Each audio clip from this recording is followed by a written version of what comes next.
Hello students, आज हम लोग 12th क्लास व्यापारिक संगठन एवं पत्र व्यवहार का फर्स्ट चैप्टर, जिसको हम लोग बिजनेस स्टडीज भी आप बोल सकते हो, उसका फर्स्ट चैप्टर हम लोग, जो कि चैप्टर का नाम है देशी व्यापार होम ट्रेड, इसको पढ़ेंगे। फर्स्ट चैप्टर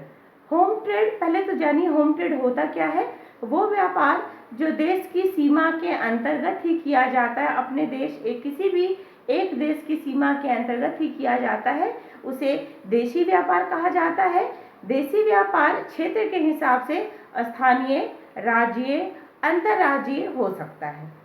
अब ये जो देशी व्यापार है, इसको तो हम लोग ने 11th क्लास में भी थोड़ा पढ़ा है। देशी व्यापार क्या होता है, क्षेत्र के हिसाब से कैसे होता है, और माल की मात्रा के हिसाब से थोक व्यापार, फुटकर व्यापार हो सकता है।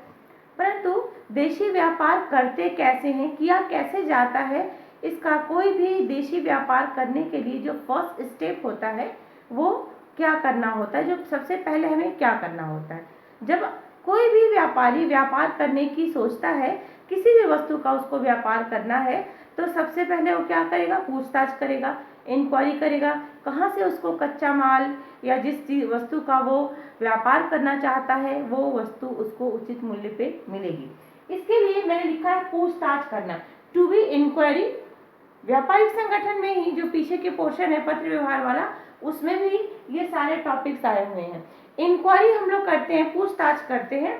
और मुख्य रूप से पूछताछ पत्रों के माध्यम से, मेल के माध्यम से, और अपने जानने पहचानने वाले व्यापारिक मित्रों के माध्यम से भी हम कर सकते हैं। पूछताछ करने के लिए किस रेट पे हमको वस्तु मिलेगी, जो व्यापारी होता है, जो क्रेता होता है, वो विक्रेता व्यापारी को पत्र लिखता है। सबसे पहले पूछताछ का पत्र लिखा जाता है, इंक्वायरी करता है, उसके माध्यम से वो जानता है कि हमें जो वस्तु चाहिए उसका मूल्य क्या होगा, वो आप हमें कितने दिन में सप्लाई कर सकते हैं, उसका टोटल प्राइस क्या पड़ेगा, मतलब वस्तु के मूल्य के साथ साथ जो और भी उस पर अदर एक्सपेंसेस होते हैं, ट्रांसपोर्टेशन वगैरह का, रास्ते में जो व्यय होता है उसका जो कुछ भी खर्चा मिला के टोटल हमको कितने का पड़ेगा। अगर मैं 100 पैकेट मंगाता हूँ आपके यहाँ से कोई सामान, तो कितने का पड़ेगा। इन सारी बातों के लिए पेमेंट कैसे करना है, उसको व्यापारिक छूट मिलेगी या नहीं मिलेगी, इन सब बातों को जानने के लिए, इंक्वायरी करने के लिए जो क्रेता होता है विक्रेता को एक पत्र लिखता है और उसमें पूछताछ करता है, उसी को कहते हैं पूछताछ, टू मेक इंक्वायरी। जब क्रेता पूछताछ का पत्र लिखता है, विक्रेता उसका पत्र पाता है, देखता है, तो उस पूछताछ के पत्र का जो कुछ भी विक्रेता के द्वारा जवाब दिया जाता है, यानी कि पूछताछ के पत्र का जो उत्तर होता है उसी को निर्ख पत्र या पूछताछ का उत्तर पत्र कहा जाता है, रिप्लाई टू इंक्वायरी और क्वेश्चन। ये जो निर्ख पत्र के नाम से जाना जाता है, पीछे के चैप्टर में आप देखिए बीएसटी में दिया है, पूरा एक चैप्टर है इससे रिलेटेड। तो निर्ख पत्र क्या किसे कहते हैं, जो पत्र पूछताछ के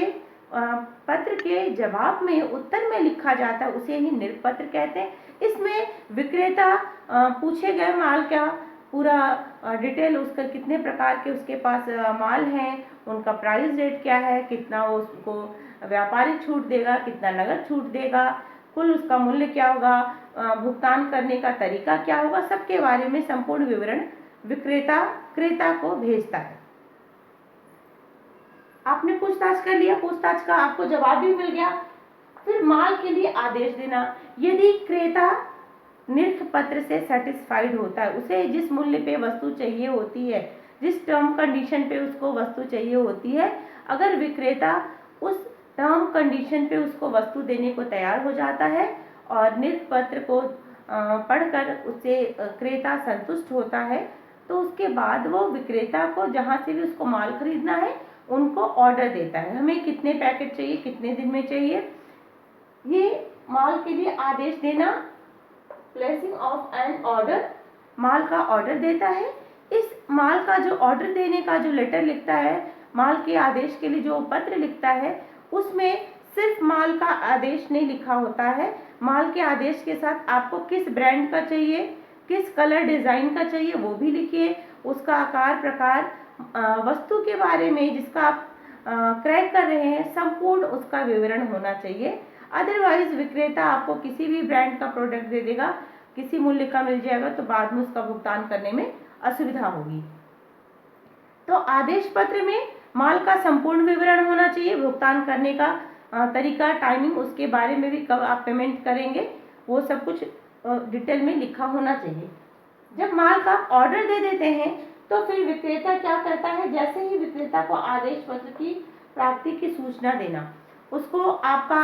आदेश पत्र मिलता है, जो विक्रेता है, जो माल बेचने वाला है, उसको जैसे ही आपका आदेश पत्र मिलता है, वो क्या करता है, तुरंत आपके आदेश पत्र को, अगर वो उससे सेटिस्फाइड है माल, वो भेजेगा कि नहीं भेजेगा, उसका प्रति उत्तर, उसका जवाब लिखकर आपको भेजेगा। मीन्स यदि आपने 100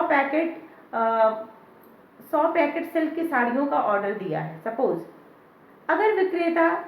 आपको वो देना चाहता है, या सपोज उसके पास 100 पैकेट उस वक्त नहीं है, 100 पेटी नहीं है, तो वो आपको पत्र के माध्यम से सूचित करेगा, आपका पत्र हमें मिला, आपने हमें ऑर्डर दिया, इसके लिए हम बहुत आपके आभारी हैं, बहुत खुश हैं आप, लेकिन अभी हमारे पास इतना नहीं, हम आपका पूरा ऑर्डर पूरा नहीं कर सकते। हो सकता है कि वो आपका पूरा ऑर्डर दे रहा है, या आपका वो ऑर्डर न दे, आपका ऑर्डर वो न ले, और आपका जो वस्तु का आपने डिमांड की वो न सप्लाई करे। कई सारे कंडीशंस हो सकते हैं, इसलिए जो विक्रेता होता है, जब भी उसको कोई ऑर्डर मिलता है, तो तुरंत वो पत्र के माध्यम से सूचित करता है। अभी तो इंटरनेट का टाइम है, तो लेटर कोई नहीं लिखता, मेल के माध्यम से हम लोग लेटर भेजते हैं कि आपका हमें ऑर्डर मिल गया, आपका ऑर्डर हम इतने दिन में सेंड करेंगे। तो ये आदेश पत्र की प्राप्ति की सूचना देना होता है। उसके बाद जब उसको